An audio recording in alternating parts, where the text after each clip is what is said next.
Super Talk 99.7 WTN. What's going on, friends? My name is Matt Murphy. This is the Matt Murphy Radio Show. Final couple of hours before we'll call it a weekend. It's been a heck of a week, friends. I mean, it's been an incredible, emotional week. And I truly can't thank you enough for being supporters, being family, being friends. We appreciate each and every one of you. I don't know why I don't say it more. I should say it more, but we are all in this together as Americans, and you are family to me, and I appreciate you deeply. It's episode 883 of our gatherings together today on Super Talk 99.7 WTN. I appreciate Ken Weaver. He's back in News Closet B.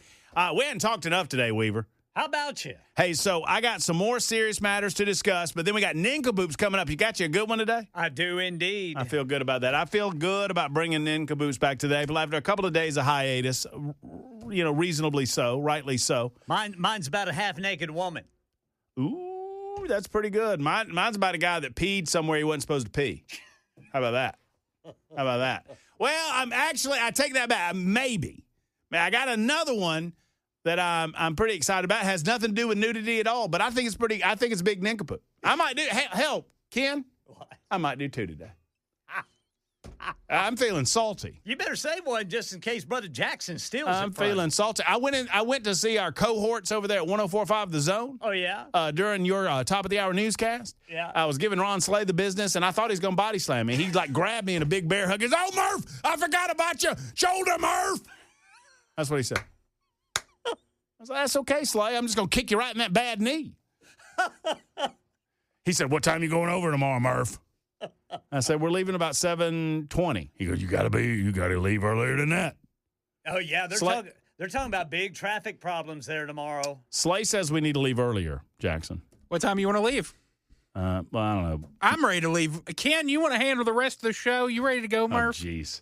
I could go right now. I bet you could. Sit in that parking lot until I don't game even know. time. How did we get here? Why are you riding with me? How the hell did we even get here? I think it'll be fun. Good content.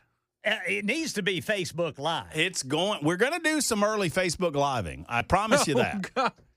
There will be some early morning. I might even Facebook Live the moment that Mrs. Beasley meets Jackson. Yeah. But Jackson's already talking about stealing her, and I don't like that. Jackson's too much of a dog man. He'll take my dog, I think. I love a dog. I'm sure Mrs. Beasley would have a lovely time at home with me. It's one of the reasons I like you. You're a dog fella. I like dog. I like Ken Weaver. Can't Ken's trust such a good cat dog people. man. You cannot trust cat people. That's right. But I've said for a long time I like cats. You just have to. You just have to. Never mind. Cats are more roommates than companions. I used to make a joke, and that's right. I used to make a joke about cats, and I stopped years ago because cat people got so mad. It was so obviously a joke. Can I tell you what the joke I used to say that I don't say anymore? Yeah, go for it. Go ahead and tell the joke that's going to get people mad at you. So people, I say I'm a dog guy, I'm not a cat guy, I don't like cat people. And people are like, "What do you have against cats?" And I was like, "Well, I don't have anything against cats. It's just you have to boil them before you put them on the grill, otherwise they're tough." Obviously, I don't eat cat. It was a joke, but people get so mad, so I stopped doing it. That is a horrible joke. I don't tell that joke anymore. Good. Cats are on a case-by-case basis. Whether Ken eats them. No. Jackson. Stop. Just stop. I'm sorry. I did. Y'all blame me. That one's on me. I did that. Jack. I know that. Hand me that sriracha sauce. Jackson's just slather it on there. Mustard. You got to put in a mustard wash. Y'all stop. No. Jackson, stop. Mustard. Anyway, the most controversial thing I've said today is that I put mustard on my French fries. I said that on the Buck Rising show when they had me on to be the obligatory Georgia guy. Oh, did y'all talk about... We talked about the fact that Buck Rising eats French fries with a fork and knife. And Buck gets very defensive. And I said, "Look, I don't have a problem with you eating." And he goes, "I don't like the grease on my hands. I don't like the grease on my..." And I was like, "I don't have a problem that you eat French fries with a fork. I do have a problem that you eat French fries with a fork and a knife." And a bib. Like, why is a fork not good enough? And And so in the midst of that, I said, well, I eat French fries with mustard, and people will look at me funny. I don't like ketchup. But sriracha sauce, that's good on just about anything. Yes, sir. Even cat. 13 after the hour on Super Talk 99.7 WTN. Okay, back to the real stories. I mean, obviously, we've got latest developments on Charlie Kirk and the shooter of Charlie Kirk. According to the late-breaking news this afternoon, we're getting told that the alleged shooter's father, and, you know, there's like one or two people that are mad that I'm saying alleged. Folks, this is simply the way that you do it. And I know that you want to believe that you got your guy, but I find it to be, look, this is different than the cut and dry case in Charlotte, North Carolina. I would use that as an example. I'm watching that individual on closed circuit television commit the act. I don't have a problem saying that he's the stabber. In this circumstance, I understand that we feel like we have our guy, but one way or the other.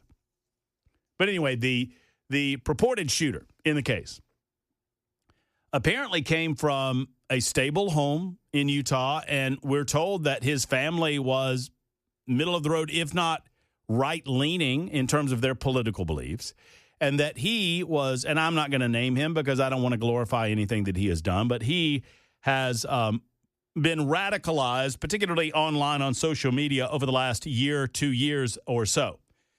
The information about the firearm surfaced about 24 hours after Charlie Kirk was shot and killed during his speaking engagement in Utah. Law enforcement officials have now announced that a 22-year-old Utah man is believed to be responsible for the political assassination. Governor Spencer Cox called it a political assassination, and that's exactly what it was.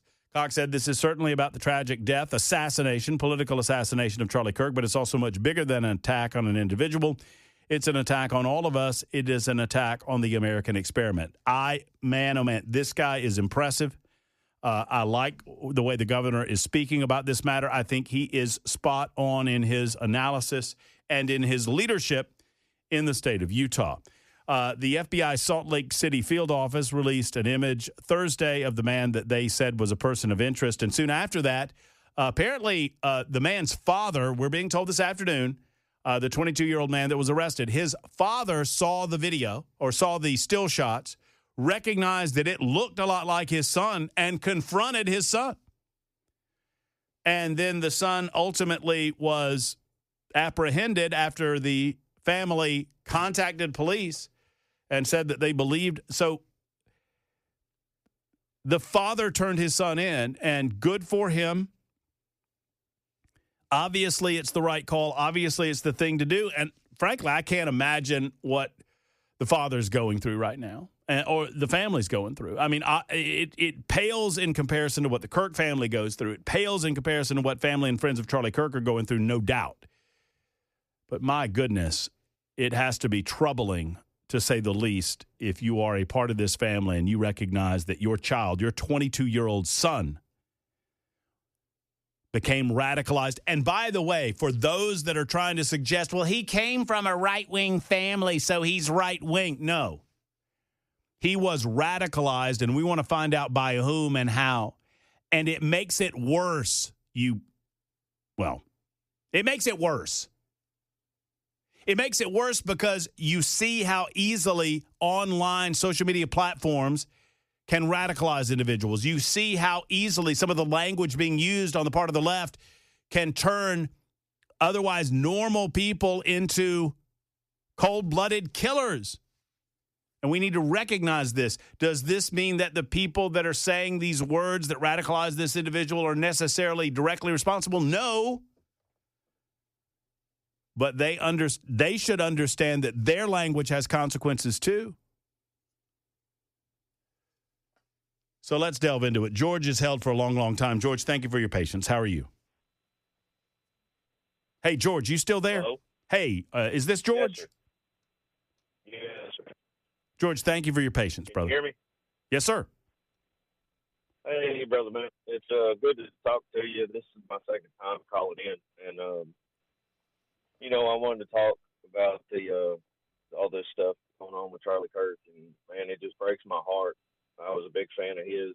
And the what y'all have done, you, Brother Chris and Ken and Chad and all of you with WTN is just so wonderful. I'm a big fan of the network, and a big fan of all your shows.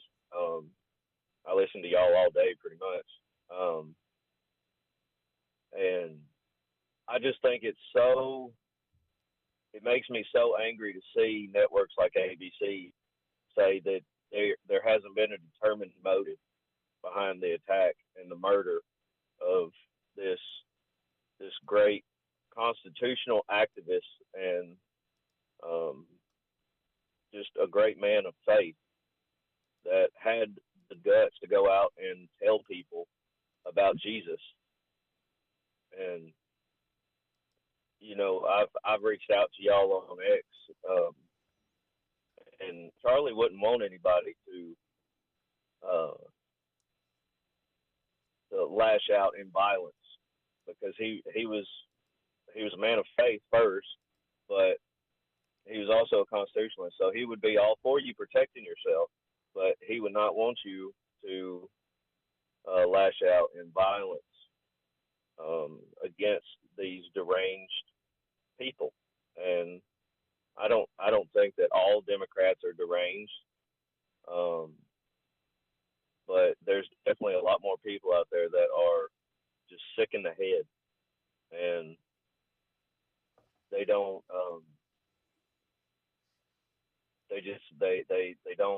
they don't live in reality. No, I mean, I think it's well spoken on your part, George. There are a lot of people that are sick in the head. We see more and more of them because of the prominence of social media platforms like Instagram, like X, like Facebook, and others. I'm sad to note how many of them there are. I would like to believe that there aren't as many who are sick in the head like this, who would applaud it, if not condone it. But for the most part, and I try to remind my conservative and libertarian friends, if we're speaking politically, I try to remind them that that's not all Democrats, that's not all liberals, that's not even most of them. Frankly, one of the reasons that you see so many young people, and Charlie Kirk was such a primary reason for this, but one of the reasons that you see them open to what Kirk had to say to them on college campuses was because they do feel left behind by the radicalized left. And how the leadership within the Democrat Party seems to want to cater to a small, if not minuscule, portion of the American population with regard to things like, underage transgenderism or abortion on demand until birth and other matters like this. They've lost the narrative. And they're losing young people in droves. And I believe that this action this week will only further push rational, reasonable 20-somethings to more conservative-minded thought. What do you think, George? I agree completely. And I'll add, in my personal opinion, I was in public school my entire young life, and I believe all the stuff that they pushed in for a long time until I got saved. And, I accepted Jesus, and I started to think differently. And I hate that this had to happen in order for so many people to wake up and want to stand for what Charlie was trying to do.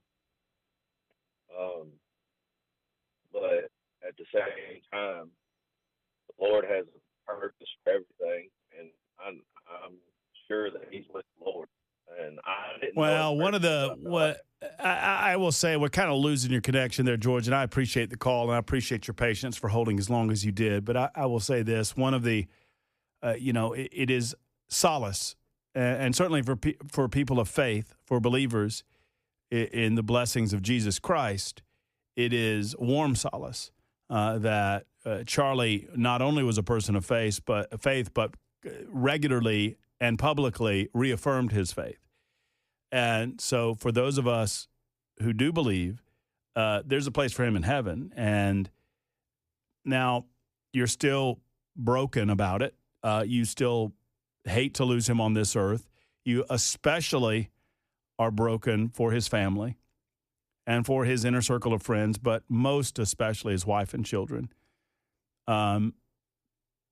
Your heart just breaks for them, breaks for personal friends of his, like our own Chris Hand.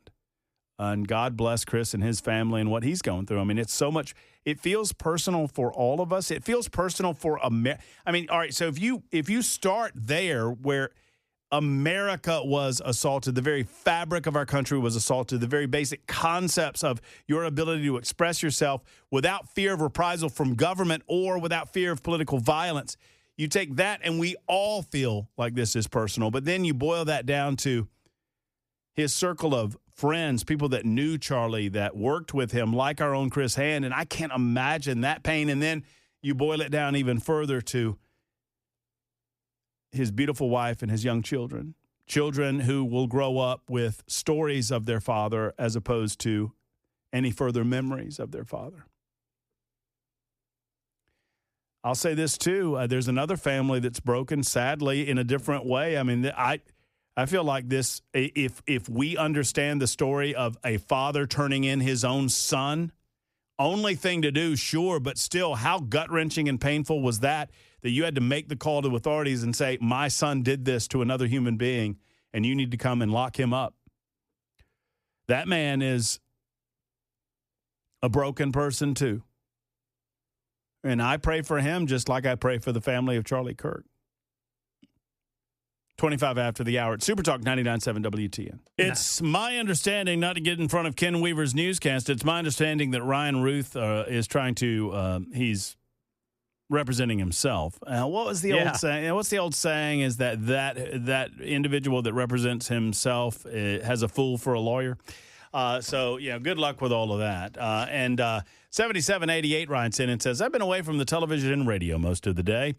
Can you give me an update on all of the rioting, brick throwing, and looting going on as a response to the assassination of Charlie Kirk? Yeah. And I mean, look, obviously, your point is well taken. If you don't believe that these rabble-rousers take advantage of certain negative situations to their own benefit, then look at what the super texter just said. It's absolutely the truth.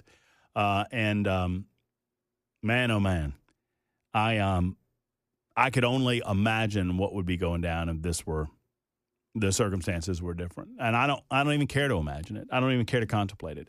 We'll get to Donnie. We'll get to many of your calls coming up. We've got Nincompoops coming up as well. But right now it's time for the real news on Super Talk 99.7 WTN.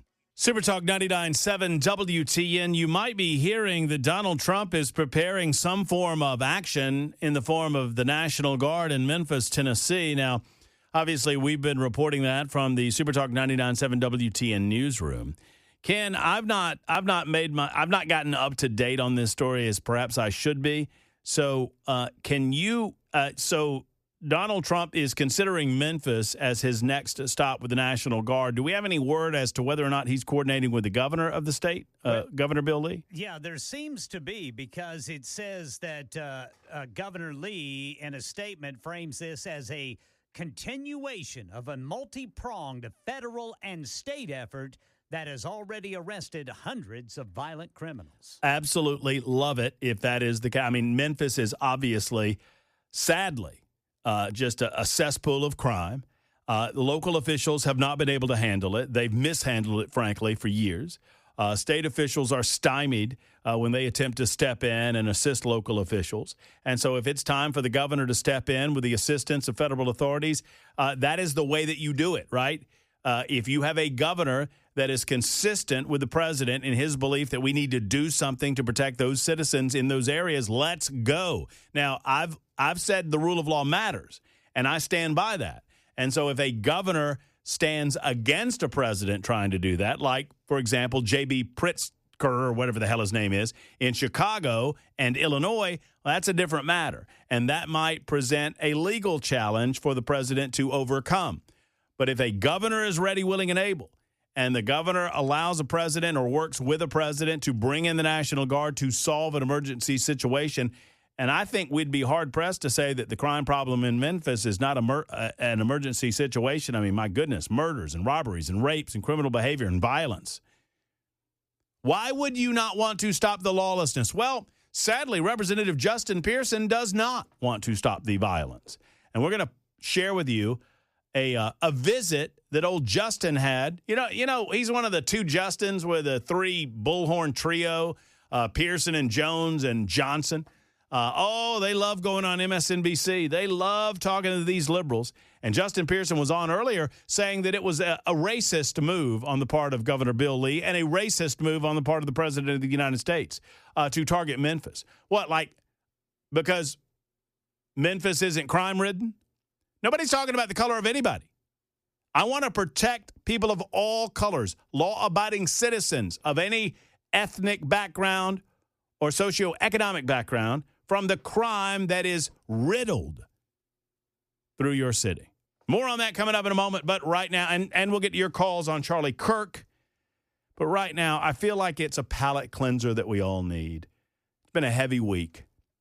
It's been a rough week. I think we could all use a few nincompoops in our lives. Yes, sir. Nincompoops in our lives. In the news.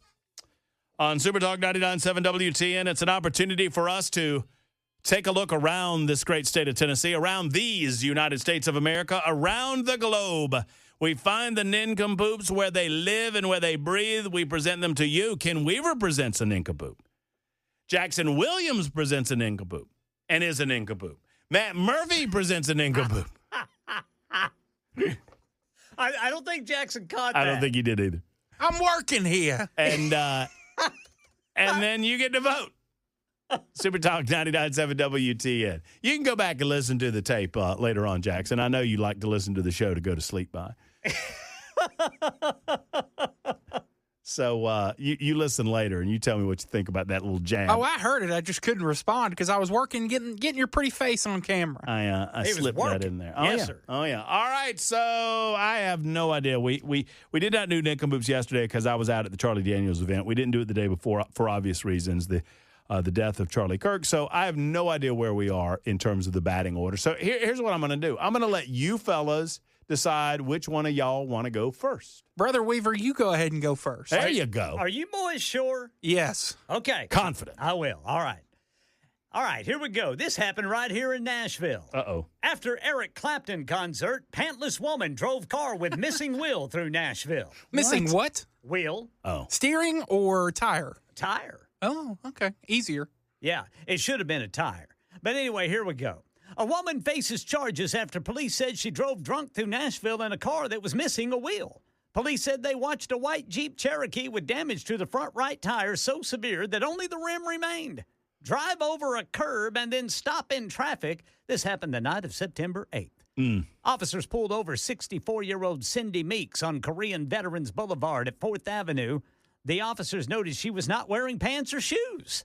Police said Meeks admitted to drinking 5 drinks at the Eric Clapton concert at Bridgestone Arena.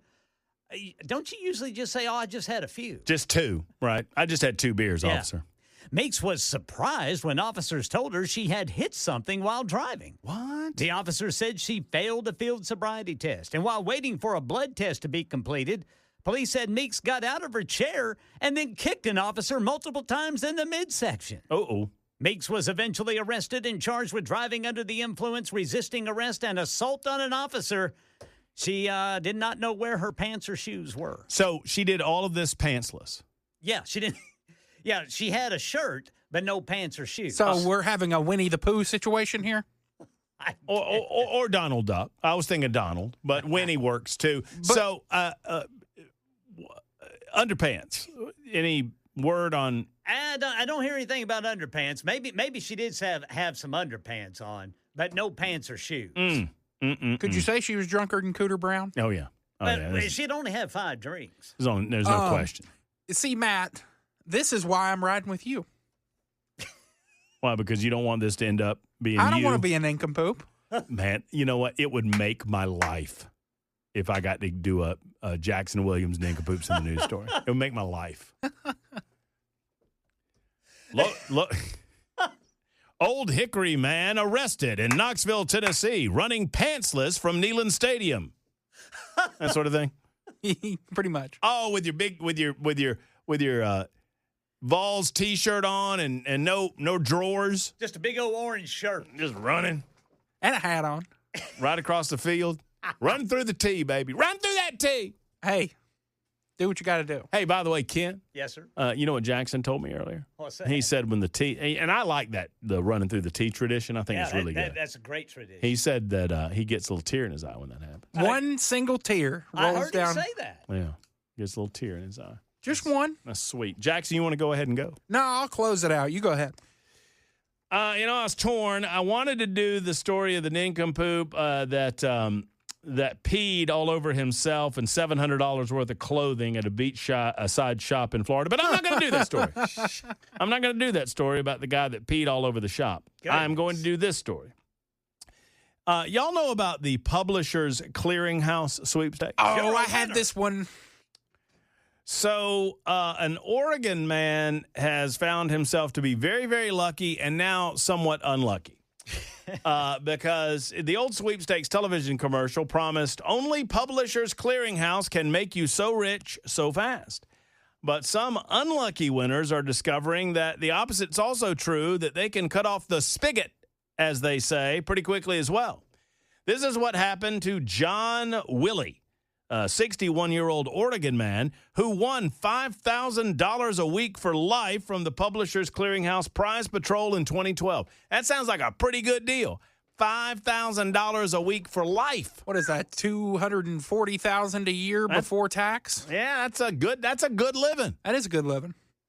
Well, until this happens. According to NBC affiliate KGW8, I guess, Willie received an annual check for $260,000 every January. So they don't really give it to you every week. They just give you the annual sum every January. The money allowed him to retire. He bought a house on 6 acres in scenic Bellingham, Washington. But this year, for some reason, the check suddenly stopped. A few months later, after multiple inquiries, Willie learned why. The Publishers Clearinghouse has filed for bankruptcy. Willie told the television station in the turn of events, quote, feels like a nightmare, made worse by the fact that he hasn't worked in more than a decade, can't find a job now, and has bills piling up. See, apparently, Mr. Willie just blew through this money as soon as he got it, saving nothing, buying big-ticket items like jet skis and trailers. He still expects to lose his home. So I don't know. There's a bunch of nincompoops in this story. I'm going to start with Publishers Clearinghouse. You can't promise to do something for life and then go bankrupt on these poor people. Sorry, our bad. We're out, so, no more money for you. You know those promises we made? Not so much. Hey, why don't you go ahead and file that lawsuit? You know how much that cost you, Jackson? $140 and a crayon. Boom. That's what it takes to file that lawsuit. And guess what? He might need to hit up Ken Weaver for some money. Well, he might, because he's out. And he's an nincompoop. Invest some of that money. Take a couple of bucks and invest it, dude. It's been 10 years. Goodness me. A lot of nincompoops go around in this story, but that is my nincompoop in the news. Jackson? I'm going across the pond for this one. This one comes from BBC. Are you going to do that voice throughout the entire? Do it. I can. Do it. Hello. All right. Surgeon walked out of operation for relations with nurse. Wait, what?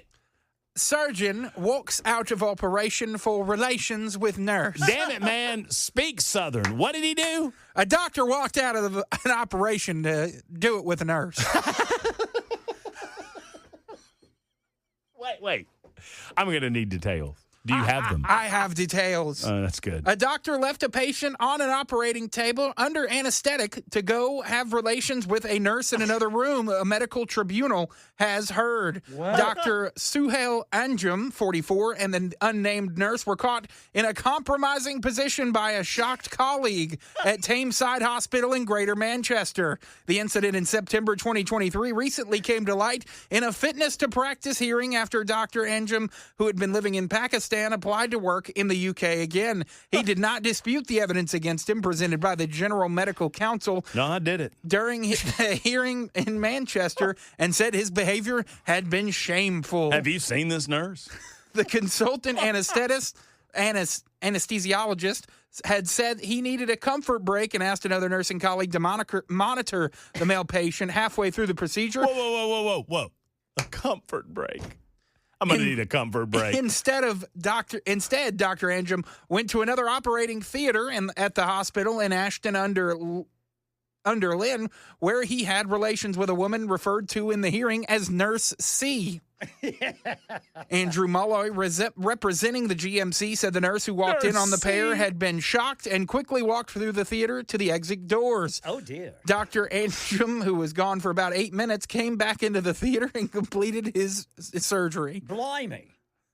I mean, did he added, wash up? I mean, you got to be sterile, man. Mr. Malloy added, it is right to say that no harm came to the patient when Dr. Andrum was absent from the theater, and the procedure went on without further incident. He said the nurse who discovered them went on to report the matter to her line manager. I didn't use my hands. It's all right. A little shag. Right? It's just... All right, y'all don't vote for me. Vote for Jackson. I'm out. You can vote for Is Ken it if you want because the to, Southern one? Yeah. The Southern way of... Come on, man. Now, see, we would like to see you in the comfort area, please. Thank you. Comfort break. Blimey. Oh, my apologies. Apologies. Nurse B, no, not you. Not you. Put your mask back on. Put your mask back on. Oh, wait a minute. It's already on. And it's ugly. You're not invited. You invited. I don't know what accent that is. But there you go. That's Nincompoops in the news. Vote Ken Weaver. Yes. Vote Jackson Williams. Don't vote for me. I'm not as good as the doctor who shagged the nurse during the surgery. I'm not that good. It's 52 after the hour on Super Talk 99.7 WTN. Super Talk 99.7 WTN. We'll get back into it in just a moment. Steve and Robert and Tracy and Donnie, y'all hang in there. Lots of votes for Jackson. A few votes for Ken Weaver, not so much for Matt Murphy, but that's okay. Can't win them all. I'd prefer to win tomorrow. You win tonight, Jackson, and I'll win tomorrow. How about that? I'm going to have a clean sweep this weekend. Mm-hmm. We're also going to debunk. You know, we haven't talked a lot about the Oklahoma Sooners taking on the Temple Owls, have we? Let's not. I don't want to talk about it. You don't want to talk about it? No, sir. That Mateer's good, boy. No. He's good. You know he's good, Ken. You know he's good. You can't say a word about it. Loan him to us this weekend, would you? I don't know. Gunner seems a little shy. A little Gunner shy. Need to pull the trigger there, Gunner. We're going to watch it all together. Hey, I will debunk some of the ridiculous claims, false claims about the assailant, the suspect alleged to have assassinated Charlie Kirk coming up in a moment. Also, Charlie Kirk's wife, Erica Kirk, is set to address the United States of America later on tonight. We're going to tell you about that in just a moment.